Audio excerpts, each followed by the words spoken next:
Okay, so I watched the Love Dorsey live.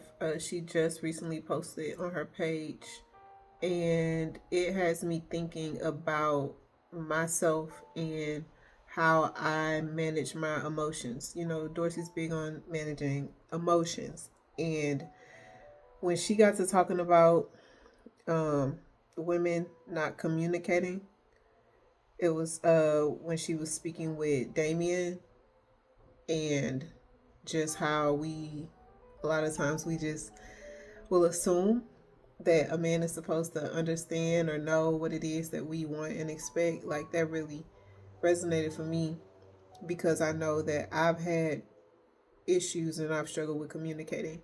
I think if we go back to childhood, I didn't have a space where I felt like it was safe to just freely speak and say what it is that I want without some type of, I guess, consequence. Whether it was real or not is, irrelevant, but I just didn't feel like I had a space to be able to freely um, voice my opinion and be heard. And I think I carried that over into my adulthood. So recognizing that pattern and realizing it's something I need to break um, is work that I've consciously been doing. Consciously been doing. But it's also something that a lot of us, as Black women struggle with. And not to take away struggles that Black men may have, because, we both have struggles, but specifically me, a pattern I've recognized in myself is not fully expressing what it is that I want. Maybe not even fully, well, understanding it, but feeling like I can't say it for whatever reason, some type of protectionism, some type of protection mechanism, and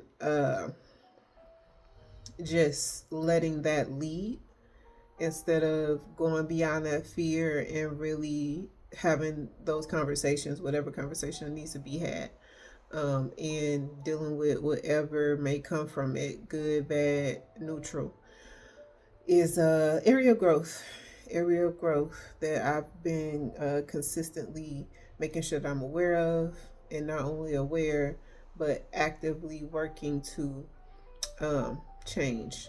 So I would recommend watching Love Dorsey's live. Um, well, it's not a. It was her live show. It wasn't like a live Instagram. I know she does it a lot too, but it was her live show, and she talked about just really communication, conflict resolution, uh, making sure that you understand what it is that you want, making sure that the expectations that you're setting are clear. Both parties know what is involved.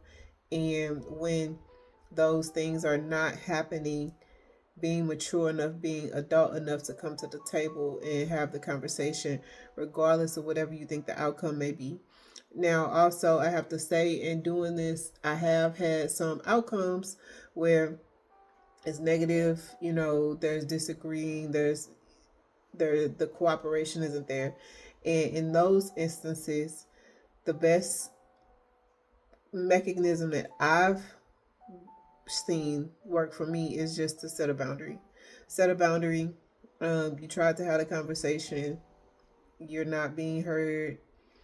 There's not cooperation going on. Set a boundary. Set a boundary for your own self, for your personal peace, to be able to continue to manage and operate on all the levels that you need to. So that's another tough thing that I have been working with. Yeah, I think it's tougher to set the boundary when it's something that because essentially a boundary is a limitation for yourself. And it's not a limitation on the other person. So understand that. So boundaries are hard. People will say all day, like, yeah, I cut people off. It's probably somebody you wanted to cut off. Probably somebody you didn't want to deal with. Probably you running away from your trauma and like actually facing the things that you need to face. That's different. That's different. A boundary, from my experience, has typically been a limitation for myself. So something that I wanted to work through, something I needed to work through, or with with someone, and me saying no based off of how things are going, how I'm being treated, um, how I'm not being heard, how I'm not being seen. I'm going to set a limitation here. Um, Not really the best outcome that I would have hoped for, but it's the the best possible outcome based on the situation. So understanding the difference between the two is also really important. So first, not just living in your head with your own expectations about what you think the next person should be doing. Second, after you've already communicated out what those expectations are, if it is not happening, having an adult conversation around what needs to occur and how you feel. And three, if you enter in and you see that it's still not, like, you're not able to come to some type of reasonable resolution, setting a boundary for yourself on how you're going to move in order to continue to remain peaceful, are all things that I've been working on. But it also, the conversation that Dorsey was having kind of triggered me to think about this topic. So wanted to bring that forward, and I hope you also watch the live.